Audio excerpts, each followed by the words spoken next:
नमस्कार, आप देख रहे हैं आपकी आवाज और मैं हूं आपके साथ साक्षी जादौन। आपकी आवाज में आज हम बात करेंगे कुदरत के कहर की। बाढ़, बारिश और आपदा ने पूरे देश में कोहराम मचाया हुआ है। खासकर पहाड़ी राज्यों में लगातार बादल फट रहे हैं, जिससे जनमन त्राहिमाम कर रहा है।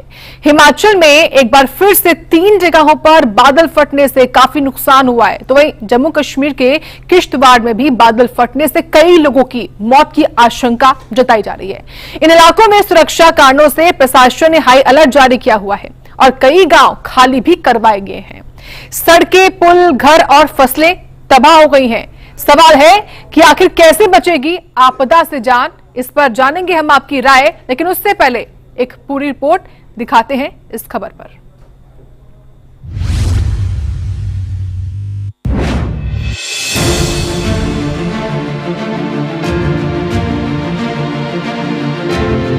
हिमाचल प्रदेश के कुल्लू जिले में बंजार और आनी निर्मंड उपमंडल की ऊंची पहाड़ियों में 2 जगह बादल फटने की घटनाएं हुई।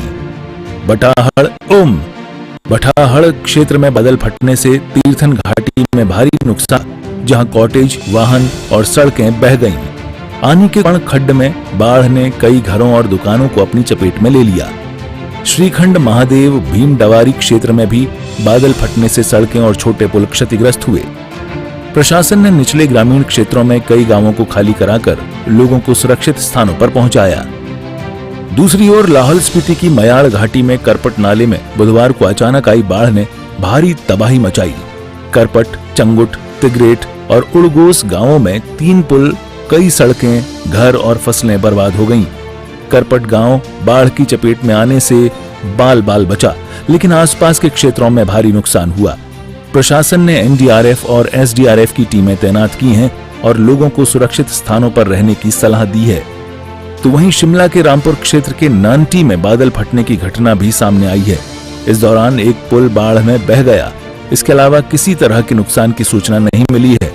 मौसम विभाग ने अगले 48 घंटों के लिए भारी बारिश का अलर्ट जारी किया है। सोलन शहर को पानी की आपूर्ति करने वाली अश्विनी और गिरी नदियों का जलस्तर इन दिनों लगातार बढ़ रहा है, जिसकी वजह से जल शक्ति विभाग को पानी को लिफ्ट करना नामुमकिन हो गया है। किन्नौर जिले में भी लगातार रुक रुक कर बारिश का कहर जारी है। जिले के सीमावर्ती क्षेत्र ऋषि डोगरी घाटी के ऊपरी हिस्से में बादल फटने से अचानक आई बाढ़ ने भारी तबाही मचाई है, जिसकी वजह से सतलुज पर बना एक पुल पूरी तरह से बह गया और लोगों का सड़क क्षेत्र का संपर्क टूट गया है।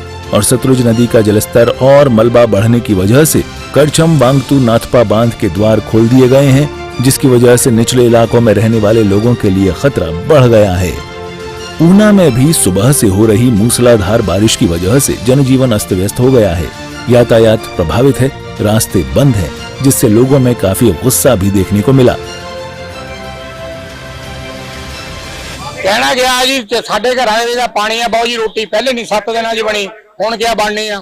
ना सरकार दा कोई बंदा आंदा इत्थे, ना पुछ के चले जांदा। टैक्स लाण नूं तेज आ सरकार।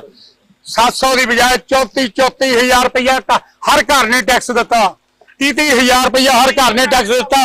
मैनू दसो सही कमेटी ने क्या किया, मैनू दसो सही। 8 दिनों डीसी घर सुता पिया, एसडीएम सुते पे घर, कोई इतने सड़क नहीं बढ़िया। जिसने टैक्स देंगे अगली तारीख को आपको दे देंगे, हम अगले चक्कर में आपका करेंगे, इस तरह टैक्स पूरा जमा करवाओ। मेरे को बताओ तो सही 8 महीने में क्या किया इन्होंने। नालागढ़ में भी बीती रात से हो रही तेज बारिश के कारण स्वार घाट मार्ग पर भारी भूस्खलन हुआ। मौके पर प्रशासन जेसीबी मशीन लगाकर रास्ता खुलवाने की कोशिश कर रहा है। वहीं जम्मू कश्मीर के किश्तवाड़ में बादल फटने से कहा जा रहा है कि 12 लोगों की मौत हो गई और दर्जनों लोग घायल हो गए हैं। इस हादसे की वजह से मचैल माता मंदिर यात्रा को रोक दिया गया है। वहीं जम्मू कश्मीर के गांदरबल में भी बादल फटने से बड़ा नुकसान हुआ है। पुंछ और राजौरी में भी भारी बारिश के कारण नदियां उफान पर हैं, जिसकी वजह से जिला प्रशासन ने अलर्ट जारी कर दिया है। यानी कोई भी पहाड़ी राज्य बाढ़, बारिश और आपदा से अछूता नहीं है। बहरहाल लगातार हो रही बरसात पहाड़ी राज्यों में आपदा बनकर आई है। प्रशासन राहत और बचाव कार्यों में जुटा हुआ है, लेकिन बारिश और बाढ़ का खतरा अभी टला नहीं है। ब्यूरो रिपोर्ट, सूर्या समाचार।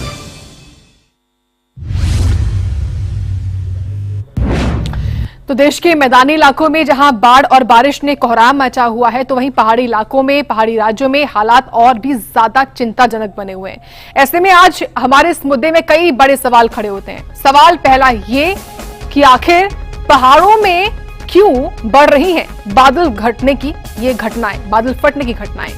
सवाल ये भी है कि आखिर क्यों राज्य दर राज्य बाढ़ बारिश का कहर बढ़ रहा है। ये महत्वपूर्ण सवाल है जो आज हम पूछ रहे हैं। सवाल ये कि क्या मौसम में हो रहे बदलाव से हर तरफ जल प्रलय दिख रहा है और ये यूं ही चलता रहेगा? क्या जलवायु परिवर्तन से प्राकृतिक आपदाएं बढ़ रही हैं? ये सबसे बड़ा सवाल है कि जो जलवायु परिवर्तन है, क्या इससे ऐसा हो रहा है? सवाल ये कि भारत में बार बार भूस्खलन और बाढ़ आने की वजह क्या है? सवाल ये भी कि लगातार जो ये तमाम तरह की परेशानियां आती हैं, प्राकृतिक आपदाएं आती हैं, इनसे बचा कैसे जा सकता है? इनका ठोस जो सॉल्यूशन है, ठोस समाधान है, वो क्या हो सकता है? क्या सरकार को, प्रशासन को इस ओर ध्यान देने की जरूरत है? क्योंकि हमारे जो तमाम पहाड़ी राज्य हैं वहां पर फिलहाल इस तरह के हालात बने हुए हैं। इस खास मुद्दे पर चर्चा करेंगे, जानेंगे। इस वक्त हमारे साथ एनडीआरएफ के रिटायर्ड डीआईजी हैं, डॉक्टर नवीन भटनागर हैं। बहुत स्वागत है आपका सर सूर्य समाचार पर।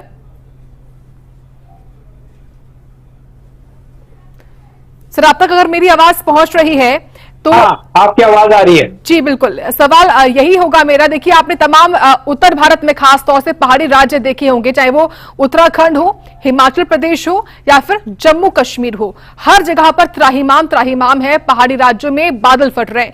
और हाल ही में उत्तरकाशी में भी देखा आपने कैसे घर नदी के बिल्कुल पास थे, और जब सैलाब आया तो सबसे ज्यादा नुकसान उस इलाके में ही हुआ, तो वही नदी से सटा हुआ था। क्या सरकार को इस ओर ध्यान देने की जरूरत है? क्या सोचते हैं आप? जी बिल्कुल, मैं और भी कई चैनल्स पे इस बारे में कह चुका हूं और आपके चैनल पे भी एक बार कहा था, अब मैं फिर रिपीट करता हूं। एक्चुअली क्या है, एनवायरनमेंट में तो चेंज हो रहा है, इसमें नो डाउट। दूसरा क्या है कि लोग ध्यान नहीं दे रहे, खास तौर से राज्य सरकारें, क्योंकि पहाड़ी क्षेत्र है तो यहाँ पर ये बाढ़ तो आनी है और फ्लैश फ्लड भी आएगा, भूस्खलन भी होगा।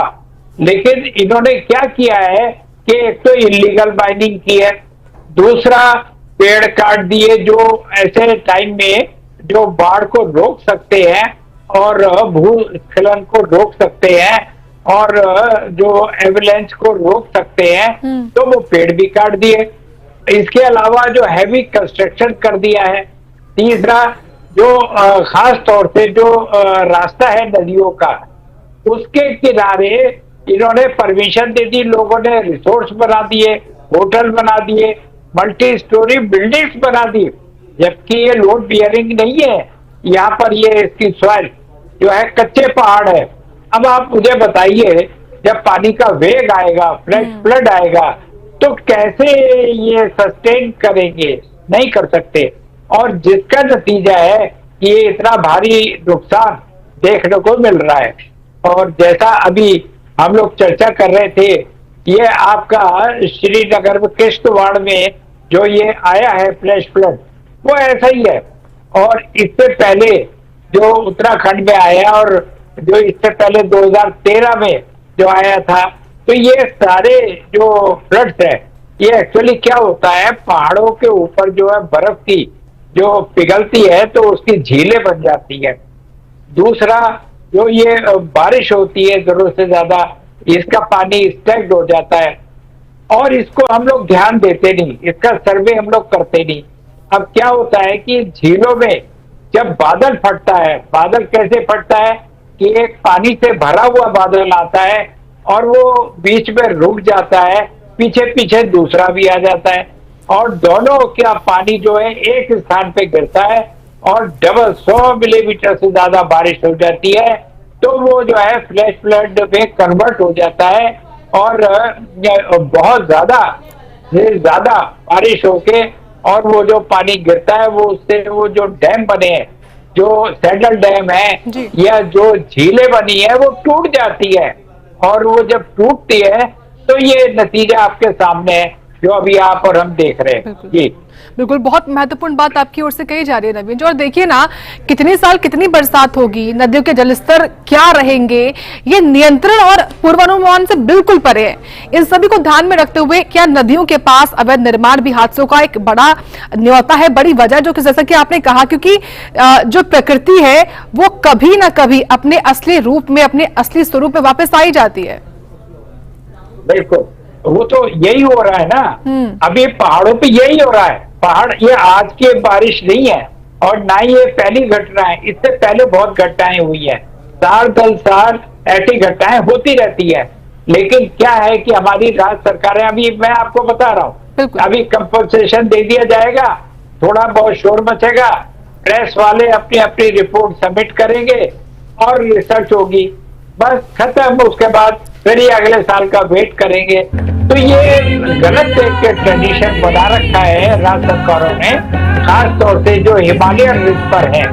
सारी राज्य सरकारें, एक नहीं सारी, और ये भूल जाते हैं कॉन्स्टिट्यूशन ऑफ इंडिया आर्टिकल 21, पूरी पब्लिक सेफ्टी की जिम्मेदारी राज्य सरकारों को। मैं आऊंगी नवीन जी, मैं आऊंगी आपके पास, अपनी बात को आप पूरा करिएगा। फिलहाल जो कुछ तस्वीरें सामने आई हैं, जो सवाल हम खड़े कर रहे हैं, वो हम लगातार उठा रहे हैं और दिखा रहे हैं हमारे दर्शकों को, जो जुड़कर अपनी राय रख सकते हैं कि आखिर पहाड़ों में जो बादल फटने की घटनाएं हो रही हैं वो क्यों हो रही हैं, क्यों बढ़ रही हैं। राज्य दर राज्य लगातार बारिश का कहर बढ़ रहा है, ऐसा क्यों हो रहा है। सरकार को, प्रशासन को इस ओर ध्यान देने की सख्त जरूरत है, क्योंकि जो हमारे पहाड़ हैं, जो हमारी देवभूमि है, हिमाचल प्रदेश हो, उत्तराखंड हो, और अब देखिए आज जम्मू कश्मीर के किश्तवाड़ में भी कुछ वैसा ही हुआ और यहाँ पर कोहराम मचा हुआ है। प्राकृतिक आपदाएं जो आती है उसका सीधा असर आम जनमानस पर पड़ता है, जो आम व्यक्ति है, जो आम जिंदगी है, उस पर असर पड़ता है। किसी को नहीं मालूम कि कब प्राकृतिक आपदा उन पर आ जाए और उससे इसके बाद कितना नुकसान उनको होगा।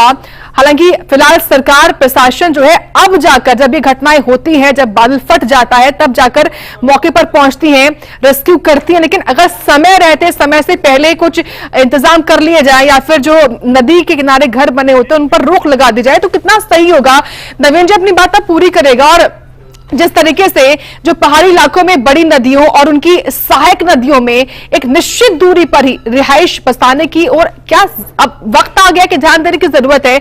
मैं आपसे यह भी समझना चाहूंगी, हिमाचल हो या उत्तराखंड हो या फिर जम्मू कश्मीर हो, यहाँ के पहाड़ों में कितना अंतर होता है, और अगर नदी किनारे घर बनते हैं तो उनकी दूरी कितनी होनी चाहिए, क्या ये बनाए जा सकते हैं या बिल्कुल नहीं।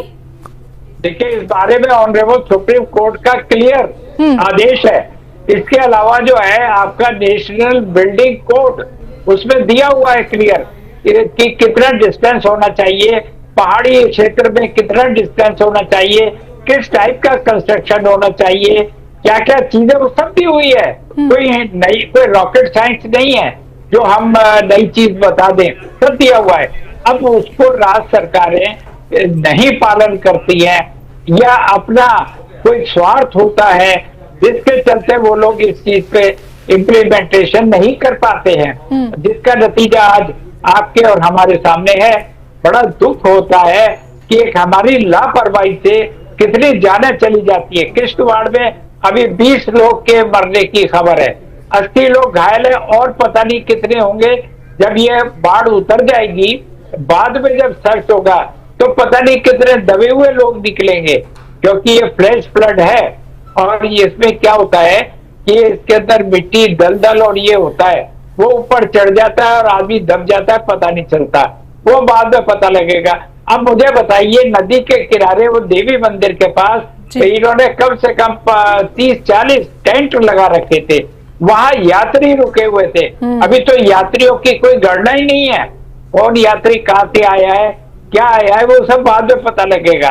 लेकिन ये इस टाइप की जो घटनाएं हो रही है, ये सारी चीजें दर्शाती है कि राज्य सरकारों ने बिल्कुल ध्यान नहीं दिया, बिल्कुल वो सोते रहे। बिल्कुल सरकार ने ध्यान नहीं दिया, और क्या कमी है इस पर मैं आपसे अगला सवाल करूंगी। फिलहाल हमारे पहले कॉलर जुड़ गए हैं, शांतिलाल प्रजापति हैं, राजस्थान के पाली से हैं। स्वागत है आपका शांतिलाल जी सूर्य समाचार पर। आपकी राय क्या है आज के इस मुद्दे पर? आज के मुद्दे पर ये मेरी राय है कि मानवता तभी बचेगी जब वहां से सारे मानवों को हटा के भारत में कहीं भी और जगह शिफ्ट कर दिया जाए, क्योंकि एक्सपर्ट कहते हैं कि वो जगह रहने के लायक ही नहीं, फिर हम जबरदस्त क्यों लड़ाई लड़ रहे हैं। वहाँ क्योंकि बादलों का जमावड़ा होता है और बादल कहीं हवा के प्रेशर से इधर उधर नहीं जा पाते, और जब बादल बड़े हो जाते हैं तो वहाँ फंस जाते हैं, और समय के साथ पहाड़ भी कमजोर होते जा रहे हैं, तो थोड़ा सा भी उनको धक्का लगता है तो एक साथ झटके के साथ वो बहाव में बह जाते, तो आसपास जो जबरदस्त बस्तियां बसाई गई है वो उसको भी लपेटे में ले लेती है, तो इसके वजह से काफी नुकसान होता है। तो हमें एक मानवीय नाते और हमारी बुद्धि के जो ज्ञान का सदुपयोग करते हुए वहां से बस्तियां हटाई जाए और भारत में कहीं भी और शिफ्ट करके उनको रोजगार और उनको हर तरह की सुविधा देके उनको वापस डेवलप किया जाए, तभी हमारी मानवता बच सकती है। बिल्कुल, बहुत धन्यवाद शांतिलाल जी अपनी महत्वपूर्ण राय रखने के लिए, और लगातार ऐसे तमाम दर्शक जुड़े वो भी अपनी राय रखें आज के इस मुद्दे पर। नवीन जी, आप लगातार अपनी बात रख रहे हैं और आपकी ओर से एक महत्वपूर्ण बात कही गई कि सरकार को इस ओर ध्यान देने की सख्त जरूरत है। सरकार क्यों अप्रूवल दे देती है कि नदी और नालों के किनारे लोग घर बना रहे हैं, होटल्स बना रहे हैं? आप ये बताइए, क्योंकि आपने तमाम जो कारण है मुझको गिनवाए कि चाहे वो मानसून का सिमटना हो या फिर वनों का अभाव हो, जंगलों का अभाव हो, पेड़ों का अभाव हो, ये तमाम वो रीजंस है जिनसे ये ऐसी प्राकृतिक आपदाएं आ रही हैं। प्राकृतिक आपदाएं भले ही आए वो हमारे हाथ में नहीं है, लेकिन इनको रोकना तो हमारे हाथ में है। आपकी नजर से मैं समझना चाहूंगी क्या क्या वो ऐसे स्टेप्स हैं जो अभी भी हम ले सकते हैं? देखिए, ऐसा है, अगर आपको याद होगा आज से 2 साल पहले एनडीएमए ने एक वेबसाइट और एक ऐप लॉन्च किया था, जहां कोई भी खतरा यानी कि आपकी बाढ़, बारिश, अर्थक्वेक या और कोई खतरा होता है तो आपके मोबाइल पे अलर्ट का मैसेज आ जाता है हर एक के ऑल इंडिया बेसिस पे। मुझे नहीं पता ये राज्य सरकारों ने क्यों रोक दिया, क्योंकि हमारे यहाँ से तो क्लियरेंस था, ये इन लोगों ने रोका क्यों, मैं समझ नहीं पा रहा हूँ। अगर वो आपका ऐप चालू होता तो लोगों को पता लग जाता। अब ये तीर्थ यात्री बेचारे बिना बात के लिए मारे गए, और लोकल लोग तो अलर्ट होते हैं, वो सीटियां बजा देते हैं, अलर्ट होके वो लोग, उनको पता है कहाँ भागना है, लेकिन तीर्थ यात्री जो बाहर से आए हैं उनको नहीं पता होता कि किधर भागना है, क्या करना है। लेकिन अगर अलर्ट मिल जाए। अच्छा, दूसरा क्या है कि हमारे हर पहाड़ पे जो है सैटेलाइट सिस्टम्स लगे हुए हैं, आईएमडी के सेंटर्स बने हैं जो बराबर बादलों के मूवमेंट पर और हर प्रकार की जो ये क्लाइमेटीज है इसके ऊपर वो स्टडी करते रहते हैं, निगाह रखते हैं, और उनको पता लग जाता है कि भाई हैवी से हैवी रेन होने वाली है, या रेड अलर्ट होने वाला है बारिश का, या भारी बादल आ रहे हैं, ये पता है उनको लग जाता है कम से कम 1 घंटा पहले, और वो अलर्ट इशू करते हैं। और मुझे नहीं पता ये कहाँ चूक हुई है, और अगर ऐप होता तो लोगों को, सभी को, चाहे यात्री हो चाहे कोई हो, उसको पता लग जाता और हम जान बचा सकते थे। हमारी मेन प्रायोरिटी है जान बचाना। माल तो गया, कोई प्रॉब्लम नहीं, फिर आ जाएगा, लेकिन मेन प्रायोरिटी है जान बचाना, पब्लिक को बचाना, उस पर हमें ध्यान देना चाहिए, और राज्य सरकारों को इसके ऊपर और भी ज्यादा ध्यान देना चाहिए और काम करना चाहिए। जी, जान बचाने की बात आपकी ओर से कही गई। आप एनडीआरएफ में आपने सर्व किया है बतौर डीआईजी, और काफी साल सर्व किया होगा आपने, ऐसे तमाम जो हालात से निपटा भी होगा। मैं आपसे समझना चाहूंगी, जब ऐसे आपदाएं आती है तो सबसे पहली प्राथमिकता क्या होनी चाहिए? आपने बताया कि काफी फीट जो है वो जो मलबा है वो हो जाता है, ऐसे में कई जिंदगियां निश्चित तौर पर होती होंगी उनमें, तो प्राथमिकता क्या होनी चाहिए उस दौरान? कि जो भी मलबे में फंस गया है या जो मानव जीवन है उसको बचाना, बाई हुक एंड क्रूक, कैसे भी बचाना है, उसके लिए हमारे पास बहुत से इलेक्ट्रॉनिक इक्विपमेंट्स होते हैं। अच्छा, मैं आपको बता दूं, ये पहाड़ पर जो मलबा होता है इसमें दलदल बहुत होती है, चिकनी मिट्टी होती है, और हम लोग जैसे कई बार रेस्क्यू में जाते हैं तो हमारे आदमी भी ट्रैप हो जाते हैं, वो गिर जाते हैं, पता नहीं होता कहाँ गड्ढा है, क्योंकि उसके ऊपर तो वो मलबा है, उसमें जैसे ये जाएंगे अंदर घुस जाते हैं गड्ढे के अंदर, तो उसमें अपने को बचाएं कि सामने वाले को बचाएं, और चिकनी मिट्टी होती है। दूसरा, जो बड़े बुलडोजर वगैरह हैं, जो बड़ी मशीनरीज है, वो आ नहीं पाते क्योंकि बारिश होती रहती है, मौसम खराब होता है, तो जो हेलीकॉप्टर से आनी है मशीनें वो नहीं आ पाती है। दूसरा, हमारे पास स्नीफर डॉग्स होते हैं, और इसके अलावा जो हमारे पास जो है लाइफ लोकेटर होते हैं, जिससे अगर कोई आदमी फंसा हुआ है कहीं वो हमें पता लग जाएगा किस डायरेक्शन में कहाँ पर है। तो ये सारी चीजें हैं। और इसके अलावा पानी के अंदर भी हम रेस्क्यू कर सकते हैं। हमारे पास सोनार सिस्टम है, बीए सिस्टम है। बीए सिस्टम लगा के हम पानी के अंदर अगर कोई फंसा हुआ है उसको निकाल सकते हैं। कई बार क्या होता है, ऐसे टाइम में हमें एयर पॉकेट मिल जाती है। जो हमारे विक्टिम होते हैं, बॉडी तो फंसी होती है, उनको एयर पॉकेट मिल जाती है, जो उनको उसकी वजह से उनका बचने का चांस बढ़ जाता है। हाँ। तो उनको हमारी प्रायोरिटी होती है जल्दी से जल्दी निकाल के और फर्स्ट एड दे के उनको हॉस्पिटल शिफ्ट करवाना, ये हमारी प्रायोरिटी होती है। और अभी तो एक बहुत अच्छी बात है कि हर स्टेट ने स्टेट डिजास्टर रिस्पॉन्स फोर्स भी बना लिया है, जो हमारे लिए सेकेंड लाइन ऑफ डिफेंस होता है और वो हमें मदद करता है और उसकी मदद से हम लोगों का सहायता करते हैं। जी ठीक है। हमारे एक और दर्शक जुड़ गए हैं, नागेंद्र सिंह नेगी जी हैं मंडी से। नेगी जी, स्वागत है आपका, क्या है आपकी राय? मैडम नमस्कार, मैं हिमाचल प्रदेश के सरकाघाट मंडी से नागेंद्र सिंह नेगी बोल रहा हूँ। मैडम बहुत अच्छे से समझाया डीआईजी साहब ने, लेकिन ये जो जलवायु परिवर्तन और अवैज्ञानिक जो निर्माण या अवैध खनन, इसके प्रति जो सरकारों को सख्ती बरतना पड़ेगी। और साथ में मेरी एक गुजारिश है डीआईजी साहब के मार्फत कि आपदा प्रबंधन और जागरूकता, ये हमारे लोगों में बहुत बड़ी कमी है। जिस वक्त ऐसी कोई घटना होती है तो हम लोग किन कर्तव्य विमूढ़ की स्थिति में आ जाते हैं, क्या करें क्या ना करें। इसलिए हमारे महिला मंडल, युवा क्लब, स्कूलों में, कॉलेजों में इस बात की शिक्षा दी जाए कि ऐसी स्थिति में हमें क्या करना चाहिए। और वो घर घर जो किट जो बना करके देते हैं वो सरकार जो है उसको मुहैया करवाए, बेल्ट मुहैया करवाए। आर्थिक तंगी से निपट रही हिमाचल प्रदेश सरकार पहले ही, और केंद्र सरकार कम से कम इस आपदा में जो 5,000 करोड़ का नुकसान हुआ है उसको एडवांस में दे करके लोगों की मदद करने की कृपा करे। जय हिंद। बहुत धन्यवाद नागेंद्र सिंह नेगी जी, बहुत महत्वपूर्ण बात आपकी ओर से कही गई। और नवीन जी, आपका भी बहुत धन्यवाद सर, अपनी महत्वपूर्ण जानकारियां और राय भी इस मुद्दे पर आज रखने के लिए और आपकी आवाज का हिस्सा बनने के लिए। इसी के साथ आज इस मुद्दे पर इतना ही, आपकी आवाज में इतना ही। आप देखते रहें सूर्या समाचार। नमस्कार।